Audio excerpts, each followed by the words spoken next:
And welcome students to our fourth lecture. और आज हम एक बहुत ही इंटरेस्टिंग टॉपिक करने वाले हैं इस चैप्टर का।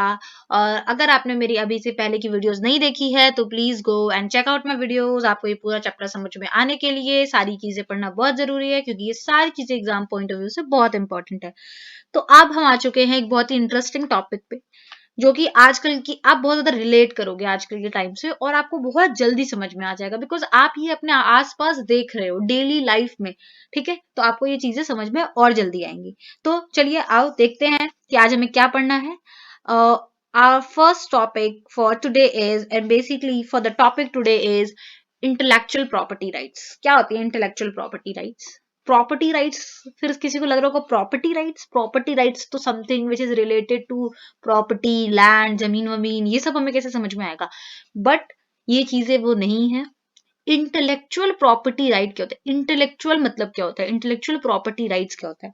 आजकल आप अपने आसपास जो भी चीजें देखते हो, जो भी चीजें लाइक वो आपका फोन आप यूज कर रहे हो, आपका सॉफ्टवेयर, फोन में जो सॉफ्टवेयर है वो, आपके फोन का, जिस कंपनी का आपका फोन है उसका लोगो, ये सारी चीजें, ये सारी चीजें बेसिकली एक राइट है किसी की, जो कि आप नहीं यूज कर सकते। सपोज आपका कोई एक किसी एक बिजनेस का आपने लोगो देखा, वो आप नहीं यूज कर सकते, वो किसी और का राइट है। ठीक है, तो इंटेलेक्चुअल प्रॉपर्टी राइट, अगर आपको कोई बोले इंटेलेक्चुअल प्रॉपर्टी क्या होती है, तो intellectual property basically refers to products of human mind. जो ह्यूमन माइंड से जन्मा हुआ प्रोडक्ट है, कोई एक इनोवेशन है किसी की, किसी ने कोई एक इन्वेंशन करी है, वो सारी चीजें आसपास सब किसी ने एक गाना भी गाया है, आपने देखा होगा गाने पे भी कॉपीराइट होता है। अगर आप किसी का गाना गा दोगे, आप पे कॉपीराइट लग जाएगा, आप पे जुर्माना लग जाएगा। ठीक है, हर एक चीज पर आजकल राइट है, क्योंकि वो एक इन्वेंशन, एक ह्यूमन माइंड की, एक ह्यूमन माइंड का प्रोडक्ट है। Hence just other properties, like other properties, वो भी एक, उसका भी कोई ओनर है, और वही ओनर उस चीज को या तो सेल कर सकता है किसी और को, तभी कोई उसे यूज कर सकता है। तो इसे बोलते हैं हम इंटेलेक्चुअल प्रॉपर्टी राइट, क्योंकि इंटेलेक्चुअल प्रॉपर्टी वो प्रॉपर्टीज है जो कि क्रिएशन है ह्यूमन माइंड का, जैसे कि इन्वेंशंस, बीट इन्वेंशंस, लिटरेरी आर्टिस्टिक वर्क्स, किसी का आर्टिस्टिक वर्क हो, सिंबल हो, नेम हो, इमेजेस, डिजाइन, आप कहीं से इमेज भी नहीं ले सकते। ओके, किसी का डिजाइन भी कॉपी नहीं कर सकते, किसी का लोगो भी आप यूज नहीं कर सकते, because they all are intellectual property of someone. उसका कोई ना कोई ओनर है, और उसने अपने राइट्स ले रखे उसके ऊपर कि ये चीज मेरी है, इसे कोई मेरे अलावा नहीं यूज कर सकता। अदरवाइज देखोगे, अगर आप किसी का लोगो आप नहीं यूज कर सकते, अगर आप यूज करोगे तो वो किसी की, क्योंकि इन्वेंशन है, तो ये बहुत ही बड़ा स्कोप है। ये आज के लिए बहुत बड़ा स्कोप होते जा रहा है। पहले सिर्फ हमें एक दो तीन चीजें पता थी कि पेटेंट और कॉपीराइट। कॉपीराइट मतलब ये मेरा कॉपीराइट है, या पेटेंट जैसे किसी का जो, सपोज आपने कोई बुक लिखी तो वो आपका कॉपीराइट है, उसे कोई और नहीं यूज कर सकता। और पेटेंट, पेटेंट जिस बेसिकली रिलेटेड होता है, किसी ने कोई मेडिसिन बनाई तो वो हुआ पेटेंट, उसका पेटेंट उसने ले लिया गवर्नमेंट से कि मेरी ये मेडिसिन है, मैं अगर अनटिल अनलेस इसे सेल नहीं करूंगा, कोई और इसे नहीं प्रोड्यूस कर सकता। ठीक है, तो ये उस पर पेटेंट ले लेना। तो अभी ये सिर्फ, पहले हमने सिर्फ दो टर्म्स पढ़ी थी, अब इसका स्कोप इतना ज्यादा वाइड हो चुका है, और ये इतना ज्यादा बढ़ चुका है कि इसमें बहुत सारी चीजें ऐड हो गई हैं, और यही चीजें हम आज अपने इस टॉपिक पे पढ़ेंगे कि क्या क्या चीजें ऐड हुई हैं। तो आपको समझ में आ गया होगा कि क्या होता है इंटेलेक्चुअल प्रॉपर्टी राइट्स, या इंटेलेक्चुअल प्रॉपर्टी क्या होती है। एक छोटी से छोटी चीज, everything you see around yourself, everything you see around, हर चीज जो आप अपने आसपास देखते हो, whether the music you listen, the technology in your phone, the software in your phone, the logo of your phone, everything, the car you have, the car design you have, वो सारी चीजें इंटेलेक्चुअल प्रॉपर्टीज हैं। Song, symbol, name, images, design, everything, all the inventions or creations which with an idea of a human being, वो सारी चीजें, एक बार कोई भी आइडिया, हम किसी का आइडिया, कोई एक आइडिया अगर किसी प्रोडक्ट बन जाता है, देन वो इंटेलेक्चुअल प्रॉपर्टी बन जाता है। गवर्नमेंट उसको, उसकी प्रोटेक्शन के लिए उसको राइट्स दे देती है कि आपकी ये चीजें प्रोटेक्टेड रहेंगी। आई होप कि आपको समझ में आ गया होगा। अब इंटेलेक्चुअल प्रॉपर्टी राइट्स के दो पार्ट्स हैं। ठीक है, ये दो पार्ट्स कौन कौन से हैं? पहला इंडस्ट्रियल प्रॉपर्टी, जिसमें आता है इन्वेंशंस, पेटेंट्स, जैसे किसी ने मेडिसिन इन्वेंट करी, कोरोना की मेडिसिन इन्वेंट करी। अब वो कोरोना की मेडिसिन जो है वो उसकी जब तक रहेगी जब तक वो उसका ओनर उसको सेल नहीं कर देता। अब जब उसने गवर्नमेंट को सेल किया, गवर्नमेंट ने उसको लिया, तो उसको उसके पैसे देने पड़ते हैं उतने जितने की उसकी वैल्यू है। ओके, ट्रेडमार्क्स, ट्रेडमार्क क्या होता है? किसी का लोगो, ठीक है, एलजी ने अपना लोगो बनाया, now you can not use LG's logo, क्योंकि उस पे उसका पेटेंट, उसका ट्रेडमार्क है कंपनी का। ओके, इंडस्ट्रियल डिजाइन्स, जो कार की डिजाइन्स होती हैं generally, geographical indications, even geographical indications भी किसी की इंटेलेक्चुअल प्रॉपर्टी है। क्या होता है जोग्राफिकल इंडिकेशंस?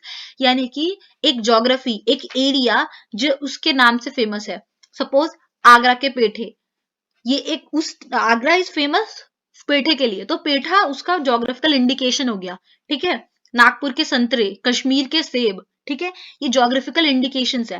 तो ये एक हो गया कैटेगरी। दूसरी कैटेगरी क्या है? जैसे कॉपीराइट, जो हम जानते हैं, ठीक है, हमने कोई बुक लिखी, हमने कोई गाना गाया, उस पर हमारा कॉपीराइट ले लिया हमने, which includes literary artistic work such as novels, poems, plays, films, musical works, artistic works, drawings, painting. अपने कोई पेंटिंग बना दी, वो आपका, उस पर आपने कॉपीराइट ले लिया, कोई और आपकी पेंटिंग नहीं यूज कर सकता, खुद नहीं बना सकता। ठीक है, फोटोग्राफ्स, कल्चर्स, आर्किटेक्चरल डिजाइन्स। समझ में आ गया कि इंटेलेक्चुअल प्रॉपर्टी राइट्स होते क्या हैं और उनकी दो कैटेगरीज होती है। दो कैटेगरीज होती हैं, इंडस्ट्रियल प्रॉपर्टी एंड कॉपीराइट्स। ठीक है, अब ये सारी चीजें हम डिटेल में देखेंगे अपनी आगे आने वाली वीडियोस में, लेकिन आपको अभी पता होना चाहिए कि इंटेलेक्चुअल प्रॉपर्टी राइट के कितने कैटेगरीज होती है, कितने में डिवाइडेड होता है। Now the next topic is basically now what is the difference between intellectual property and other forms of property, क्योंकि ये भी जानना जरूरी है कि इंटेलेक्चुअल प्रॉपर्टी और अदर फॉर्म ऑफ प्रॉपर्टी में क्या डिफरेंस होता है। तो एक सिंपल सा डिफरेंस ये होता है, सपोज एक पर्सन है, गाना गाया है उसने, ठीक है, अब उस पर्सन ने गाना गाया है, तो वो पर्सन गाना गा रहा है, आप क्या गाने को देख सकते हो? नहीं देख सकते। आप गाने को, गाने की लाइंस को फील, गाने को, पर्सन को फील कर सकते हो, गाने को फील कर सकते हो?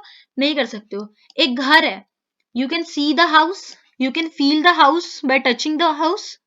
Okay, तो इंटेलेक्चुअल प्रॉपर्टी होती है, इट इज इंटैंजिबल। इंटैंजिबल मतलब जिनको हम देख नहीं सकते, जिनका कोई फिजिकल एग्जिस्टेंस नहीं होता।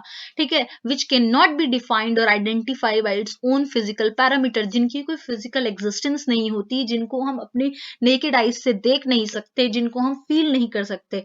तो इंटेलेक्चुअल प्रॉपर्टी राइट्स इंटैंजिबल होते हैं।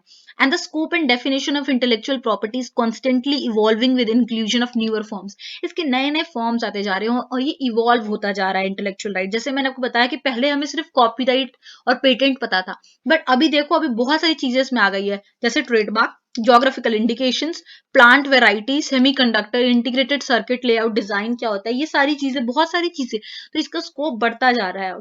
ठीक है, आई होप कि आपको समझ में आ गया होगा कि क्या होते हैं इंटेलेक्चुअल राइट्स, इनका बेसिक डिफरेंस क्या होता है इंटेलेक्चुअल प्रॉपर्टी में या अदर फॉर्म्स ऑफ प्रॉपर्टी में। Now our next topic is why is IPR important for entrepreneurs. कि हमें आईपीआर के बारे में तो आपने बता दिया, लेकिन ये हम एंटरप्रेन्योर में इसका क्या काम है, ये हम यहाँ क्यों इसको बात कर रहे हैं, इसके बारे में यहाँ क्यों बात कर रहे हैं? Because it encourages creation of new path breaking inventions.